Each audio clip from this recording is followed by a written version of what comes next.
사도신경으로 신앙 고백하심으로 10월 22일 목요일 새벽 기도회를 시작하도록 하겠습니다. 전능하사 천지를 만드신 하나님 아버지를 내가 믿사오며 그 외아들 우리 주 예수 그리스도를 믿사오니 이는 성령으로 잉태하사 동정녀 마리아에게 나시고 본디오 빌라도에게 고난을 받으사 십자가에 못 박혀 죽으시고 장사한 지 사흘 만에 죽은 자 가운데서 다시 살아나시며 하늘에 오르사 전능하신 하나님 우편에 앉아 계시다가 저리로서 산 자와 죽은 자를 심판하러 오시리라. 성령을 믿사오며 거룩한 공예와 성도가 서로 교통하는 것과 죄를 사하여 주시는 것과 몸이 다시 사는 것과 영원히 사는 것을 믿사옵나이다. 아멘. 우리 찬송가 365장, 찬송가 365장 마음속에 근심 있는 사람 우리 같이 찬송하도록 하겠습니다. 찬송가 365장, 이전 통일 찬송가는 484장 찬송입니다.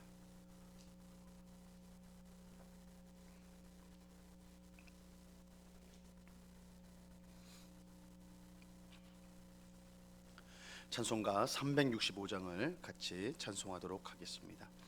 마음속에 근심 있는 사람 주 예수 앞에 달래어라. 슬픈 마음 있을 때라도 주 예수께 아뢰라. 주 예수 앞에 달래어라. 주리의 친구니 무엇이나 근심하지 말고 주 예수께 아뢰라.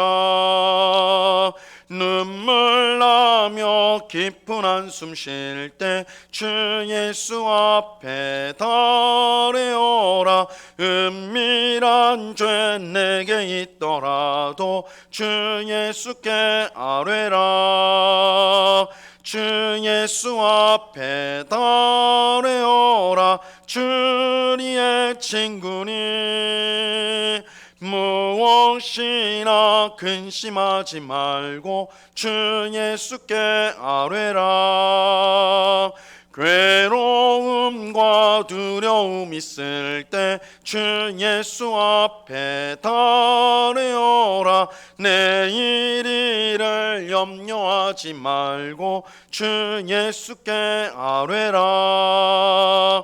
주 예수 앞에 달래어라. 주리의 친구니 무엇이나 근심하지 말고 주 예수께 아뢰라. 죽음 앞에 겁을 내는 자여 주 예수 앞에 달래어라. 하늘나라 바라보는 자여 주 예수께 아뢰라. 주 예수 앞에 달래어라. 주리의 친구니 무엇이나 근심하지 말고 주 예수께 아뢰라. 아멘. 같이 기도하겠습니다. 참 좋으신 아버지 하나님, 쌀쌀한 날씨에도 주님을 사랑하는 주의 백성들이 새벽을 깨우며 이렇게 한자리에 모였습니다. 저희들을 불쌍히 여겨주사 하나님의 풍성한 은혜와 복으로 충만하게 하여 주시옵소서. 하나님을 기쁘시게 하지 못하는 우리의 모든 삶에 있는 불순종과 죄악을 주님 앞에 회개합니다. 십자가 보혈로 깨끗이 씻어 주시옵소서. 우리의 뜻대로 우리의 의지대로 주님께 순종할 수 없는 저희들은 연약한 자들이오니 그런 저희들을 불쌍히 여겨주시고 오늘도 은혜를 베풀어 주시고 무엇보다 성령으로 충만하게 하셔서 성령 하나님이 우리를 온전히 다스려 하나님 보시기에 아름답고 합당한 성령의 열매를 삶 가운데 맺어가는 저희가 되게 하여 주시옵소서. 아버지 하나님, 이 시간에 더욱더 힘있게 주님을 바라보기를 원합니다. 세상에 눈에 보이는 것들에 우리의 마음을 빼앗기지 않고 그것 때문에 좋아하고 그것 때문에 실망하고 낙심하는 일희일비하는 인생이 아니라 온전히 주 안에서 주님이 주시는 평안을 늘 누리며 큰 파도 앞에서도 우리가 주 안에 있으므로 안전한 것을 확신하는 믿음으로 살아가는 저희 모두가 되게 하여 주시옵소서. 이 시간 주의 말씀을 듣고자 합니다. 성령 하나님께서 밝히 조명하여 주셔서 주의 말씀의 뜻을 깨닫게 하시고 오늘도 이 말씀을 붙들고 하나님을 기쁘시게 하는 삶을 살아갈 수 있도록 이끌어 주시옵소서. 언제나 우리와 함께 하시는 주님께 감사와 찬송을 올려드리오며 예수 그리스도 이름으로 기도드리옵나이다. 아멘. 우리 하나님 말씀을 다 같이 봅니다. 마태복음 24장 1절과 2절 말씀을 우리가 다 같이 보도록 하겠습니다. 마태복음 24장 1절과 2절 말씀입니다.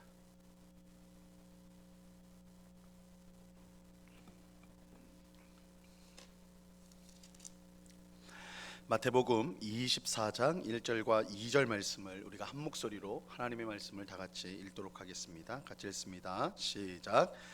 예수께서 성전에서 나와서 가실 때에 제자들이 성전 건물들을 가리켜 보이려고 나아오니 대답하여 이르시되 너희가 이 모든 것을 보지 못하느냐?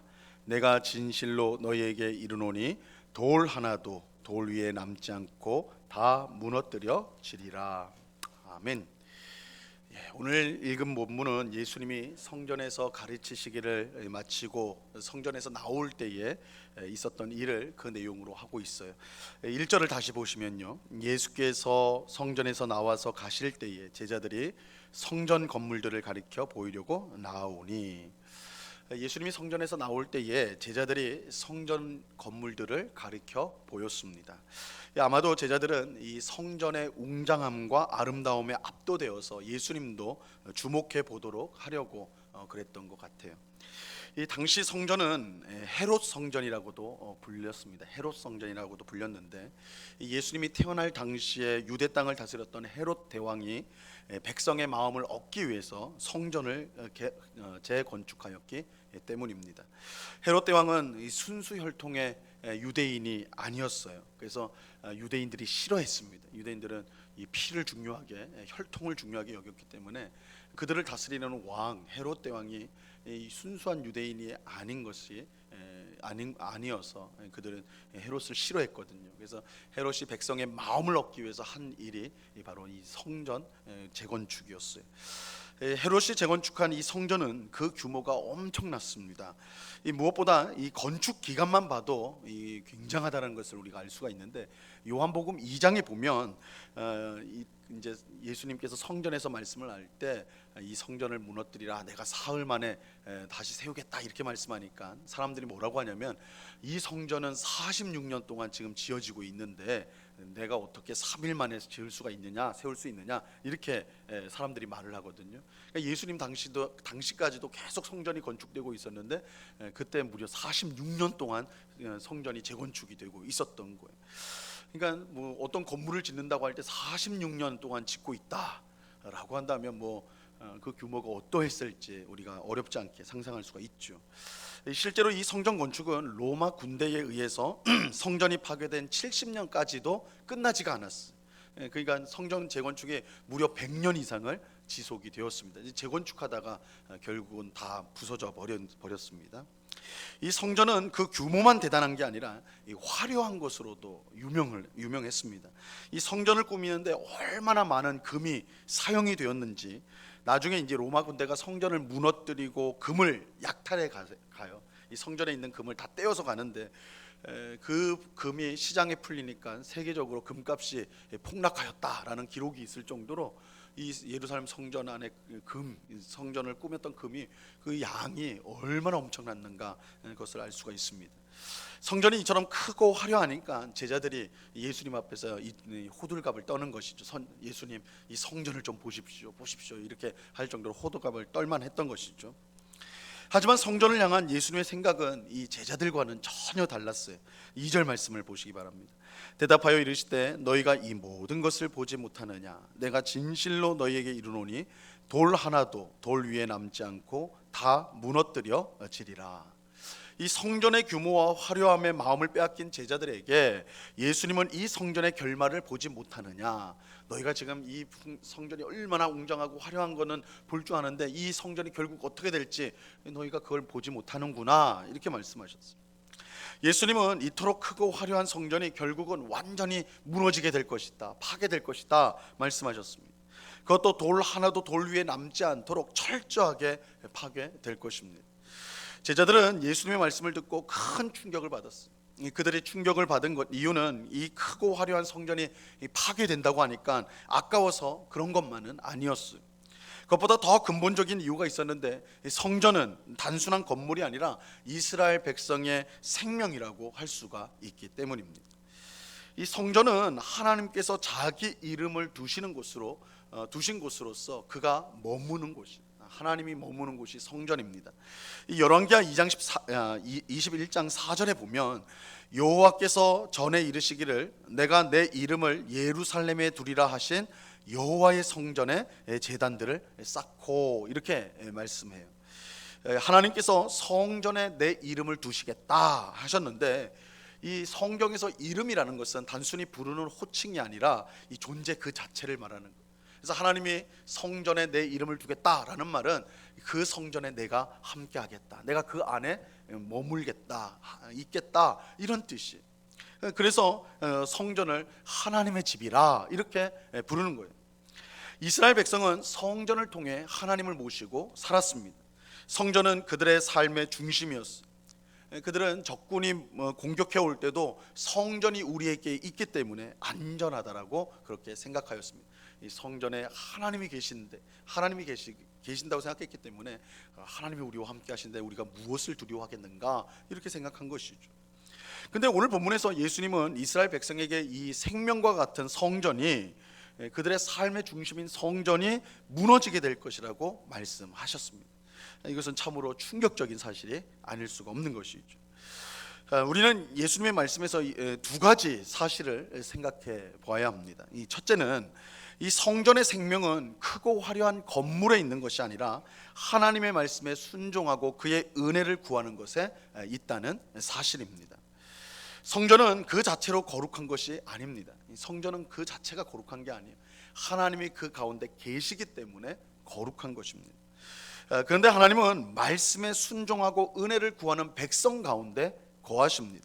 하나님은 불순종하는 백성들과 함께하지 않습니다. 이런 점에서 성전이 있다고 무조건 거기에 하나님이 계신다고 말할 수가 없는 것이에요. 성전이 있다고 해서 하나님이 반드시 거기에 계신다, 그렇게 말할 수가 없어요. 왜냐하면 하나님은 순종하는 백성과 함께 하시기 때문에, 불순종하는 백성과는 함께하지 않기 때문입니다. 우리는 이러한 사실을 바벨론이 예루살렘 성전을 파괴한 사건에서 우리가 분명히 알 수가 있습니다. 당시 이스라엘 백성은 성전이 우리에게 있기 때문에 안전하다라고 믿었어.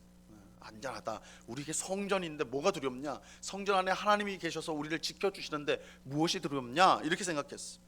하지만 예레미야 선지자는 성전이 있어서 안전하다는 말을 믿지 말라, 성전이 있다고 해서 안전하다고 생각하는 거 그거 믿지 마라, 이렇게 말하였습니다. 하나님이 계시지 않는 성전은 빈 껍데기에 불과하기 때문입니다. 하나님은 온갖 불의와 우상 숭배를 저지른 이스라엘 백성을 떠나셨고 결국 성전은 바벨론 군대에 의해 파괴가 되었습니다. 성전의 생명은 건물이 아니라 하나님의 말씀에 순종하고 그에게 은혜를 구하는 것에 있습니다. 이것이 예수님께서 예루살렘에 오셔서 제일 먼저 성전에 들어가 장사꾼들을 몰아내신 이유입니다. 예수님은 성전은 만민의 기도하는 집인데 강도의 소굴이 되었다, 그렇게 탄식하셨어요. 성전 건물 그 자체는 기도의 집이 될 수도 있고 강도의 소굴도 될 수가 있어요. 우리가 안타까운 게 영국에서도 그렇고 이제 한국에서도 그런 일이 있다고 그러죠. 예배당 건물, 이 예배당 건물에 성도들이 함께 와서 이렇게 예배를 했는데 그 예배당이 팔렸는데 어디에 팔냐면 술집에 팔린 거예요. 그래서 예배당에서 사람들이 술 마시고 술집이 되었으니까. 그러니까 이 건물 자체는 기도의 집도 될 수 있고 예배의 집도 될 수 있고 또 그런 술집과 같이 그런 강도의 소굴과 같은 그런 것도 될 수가 있는 거예요. 중요한 것은 건물이 아닙니다. 하나님의 말씀에 순종하고 그의 은혜를 구하는 백성이 있을 때에 하나님이 성전에 거하시고 그때 성전은 참 성전이 되는 것입니다. 둘째로 예수님께서 예루살렘 성전이 무너질 것이라고 말씀하신 것은 이제 건물이 아닌 예수님의 몸으로 이루어진 참 성전, 곧 교회가 세워질 것을 뜻하는 것입니다. 요한복음 2장에서 예수님은 사람들에게 성전을 무너뜨려라, 그러면 내가 사흘 만에 다시 세우겠다, 3일 만에 다시 세우겠다 말씀하셨어요. 이 말씀의 뜻이 무엇인지 요한복음 2장 21절에서 이렇게 밝히고 있습니다. 그러나 예수는 성전된 자기 육체를 가리켜 말씀하신 것이라. 성전된 자기 육체, 이 예수님이 성전이에요. 성경은 예수님을 임마누엘이라고 말합니다. 이 임마누엘은 우리와 함께 하시는 하나님이란 뜻이에요. 예수님이 누구시냐? 우리와 함께 하시는 하나님이세요. 우리가 예수님과 함께 있는 것은 곧 하나님과 함께 있는 것이고, 임마누엘이니까 예수님이, 하나님이 우리가 예수님과 함께 하는 것은 하나님이 우리와 함께 하는 것이고, 이것은 예수님이 성전이라는 뜻이 되는 것입니다. 이제 눈에 보이는 건물로서의 성전은 필요가 없어요. 하나님은 성전 건물에 계시지 않고 예수님을 구주로 영접한 성도와 함께 하시기 때문입니다. 이 성전은 절대 무너질 일이 없습니다. 무엇보다 예루살렘 성전처럼 하나님이 떠나시는 일도 없습니다. 왜냐하면 예수님께서 이 세상 끝날까지 우리와 함께 하겠다고 약속하셨기 때문입니다. 아무리 웅장하고 화려한 성전이라도 하나님이 떠나버리면 빈 껍데기가 되는 것인데, 예수님, 성전 되신 예수님께서 우리에게 약속하신 것이 내가 너희를 절대 떠나지 않겠다, 내가 너희와 세상 끝날까지 함께 하겠다, 이렇게 약속을 하셨거든요. 그래서 예수님, 이 성전 되신 예수님을 모시고 사는 성도는 하나님이 떠날 걱정을 할 필요가 없어요. 이 성전은 무너질 성전도 아니고 하나님이 떠나서 빈 껍데기가 될 일도 없는 것입니다. 그러므로 우리가 예배하는 그곳이 곧 성전이고, 우리가 기도하는 그곳이 곧 성전이 되는 것입니다. 우리는 성전이신 예수님을 통해 항상 하나님 앞에 나아가는 은혜를 누리게 되는 것입니다. 예수님은 오늘 말씀에서 예루살렘 성전이 무너질 것을 말씀하셨습니다. 아무리 건물이 웅장하고 화려해도 하나님이 계시지 않는다면 빈 껍데기에 불과한 것입니다. 하나님의 말씀에 순종하지 않고 기도하지 않는다면 그 성전은 강도의 소굴에 불과한 거예요. 이런 점에서 우리가 힘쓸 일은 예배당을 더 크고 아름답게 꾸미는 것이 아니라 하나님의 말씀에 순종하고 기도하는 거예요. 우리가 정말 참 성전을 세우기를 원한다, 그렇다면 우리는 하나님의 말씀에 순종하는 일에 힘써요. 성도들이 함께 모여서 기도하는 일에 힘써야 하는 것입니다. 이것이 성전을 참 성전으로 만드는 것입니다. 또 우리에게는 더 이상 건물로서의 성전이 필요가 없어요. 우리는 성전이신 예수님을 통해 언제 어디서나 하나님 앞에 나아갈 수 있기 때문입니다. 물론 이 말은 예배당이 필요 없다, 그런 뜻은 아니에요. 우리가 이렇게 함께 모여서 기도회도 갖고 예배도 드리고 꼭 필요하죠. 그러나 이스라엘 백성이 생각했던 것 같은 그런 성전, 특별한 건물로서의 성전이 필요 있는 건 아니에요. 우리가 가정에서 기도할 때 그곳이 바로 성전이 돼요. 왜냐하면 임마누엘 하나님께서, 예수님께서 우리와 함께 하시기 때문에 우리가 기도하는 그 가정이 성전이 되는 거예요. 우리가 직장이나 우리가 있는 그곳에서 우리가 기도할 때 그곳은 성전이 되는 것입니다. 우리 성도는 언제나 예수님을 통해서 하나님 앞에 나아갈 수가 있는 것입니다. 그러므로 주일 예배는 물론이고 예수님을 힘입어 말씀과 기도를 통해 항상 하나님 앞에 나아가기를 힘쓰는 우리가 되어야 하는 것입니다. 그래서 일주일에 한 번 주일 예배, 물론 주일 예배는 우리 이 신앙생활에 가장 본질적으로 중요한 거예요. 그러나 그때만 하나님 앞에 나아간다고 생각하면 안 돼요. 우리가 월요일부터 주일까지 매일매일 매순간 참 성전이신 예수님을 통해 우리는 하나님 앞에 나아가기를 힘써야 하는 것입니다. 말씀에 순종하고 기도함으로 늘 임마누엘 되신 성전이 되시는 예수님과 동행하는 삶을 살아가야 하는 것입니다. 그럴 때 우리는 예수님 안에서 하나님의 풍성한 은혜와 복을 받아 누리게 될 것입니다. 우리는 예수님을 통해서 시편 기자가 고백했던 것처럼 하나님을 가까이 하는 것이 내게 복이라. 하나님을 가까이 하는 것이 내게 복이라. 내가 여호와의 집에 영원히 거합니다. 이것이 예수님을 통해 우리가 이 땅에서도 경험할 수 있는 은혜인 것입니다. 오늘 기도하는 우리 모두가 이 은혜를 충만히 받아 누릴 수 있기를 바랍니다. 성전이신 예수님을 통해서 늘 하나님 앞에 가까이 나가는 우리 모두가 될 수 있기를 우리 주님의 이름으로 간절히 축원합니다. 기도하겠습니다. 하나님 아버지, 감사합니다. 화려하고 웅장한 건물에 압도되었던 제자들이 예수님을 향해서 예수님에게 이 성전을 보십시오, 이 건물들을 보십시오 라고 할 때 예수님은 이 모든 일을 알지 못하느냐, 성전이 돌 하나도 돌 위에 남지 않도록 철저하게 무너지게 될 것이다, 이렇게 말씀하셨습니다. 주님, 이 성전 아무리 거룩하고 또한 ung장하고 화려하게 보이는 성전이라 할지라도 거기에 하나님이 계시지 않는다면 아무 소용없는 빈 껍데기와 같습니다. 하나님의 말씀에 순종하고 항상 기도하며 하나님의 은혜를 구하는 백성이 없다면 성전은 껍데기에 불과한 것입니다. 하나님은 말씀에 순종하고 기도하는 그의 백성과 함께 하시기 때문입니다. 우리가 이러한 사실을 꼭 기억하고 항상 하나님 앞에 하나님의 말씀에 순종하고 기도하는 일에 힘쓰는 저희가 되게 하여 주시옵소서. 우리가 그리할 때에 이 교회에 주님의 충만한 임재가 있을 줄로 믿습니다. 하나님이 순종하는 백성 우리들과 함께 하시는 줄로 믿습니다. 또한 예수님이 우리의 성전이 되십니다. 우리는 예수님을 통하여 어느 곳이든 주님 앞에 나아갈 수 있게 되었습니다. 이 놀라운 은혜와 복을 우리가 받게 되었사오니 하나님을 가까이 하는 것이 우리의 복인 줄 알고 늘 예수님을 통해 예배와 기도를 통해 말씀을 통해 하나님 앞에 항상 가까이 나가는 주의 백성들 다 될 수 있도록 도와 주시옵소서. 예수님을 통하여 하나님 앞에 나아갈 때 하나님께서 상을 주시고 또한 우리를 귀하게 받아주시고 우리의 기도에 응답하여 주시는 귀한 은혜를 베푸실 줄로 믿사오니 주님, 우리가 매일매일 주님 앞에 나아가기를 힘쓰는, 정말 주님을 가까이 하기를 힘쓰는 주의 백성들이 다 될 수 있도록 주님 도와 주시옵소서. 오늘도 귀하고 복된 날을 주심을 감사합니다. 오늘은 특별히 이 권사 수련회가 있습니다. 아버지 하나님, 코로나로 인해서 갖지 못했던 행사를 갖게 됩니다. 오고 가는 길 가운데 안전하게 주님 동행하여 주옵시고 특별히 우리 교회를 위하여 항상 기도하며 또한 이름도 없이 빛도 없이 봉사하고 수고하는 우리 권사님들이 오늘 행사를 통해 정말 주님이 주시는 위로와 또한 헌신에 대한 다짐이 있는 복된 시간, 또한 귀한 교제의 시간이 될 수 있도록 우리 하나님 역사하여 주시옵소서. 아버지 하나님, 이 시간에 여러 가지 기도의 제목들로 기도하는 주의 백성들 한 사람 한 사람 붙들어 주시고 우리의 기도를 주님 앞에 아뢰할 때 친히 주께서 응답하시는 것을 경험하는, 그래서 기도의 은혜가 충만한 삶을 살아가는 저희 모두가 되게 하여 주시옵소서. 언제나 우리와 함께 하시는 주님께 감사와 찬송을 올려드리오며 예수 그리스도 이름으로 기도드리옵나이다. 아멘. 하늘에 계신 우리 아버지여, 이름이 거룩히 여김을 받으시오며 나라에 임하옵시며 뜻이 하늘에서 이룬 것 같이 땅에서도 이루어지이다.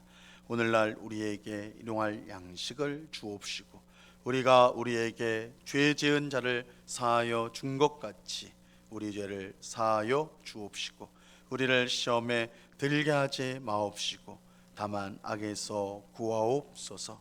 대개 나라와 권세와 영광이 아버지께 영원히 있사옵나이다. 아멘.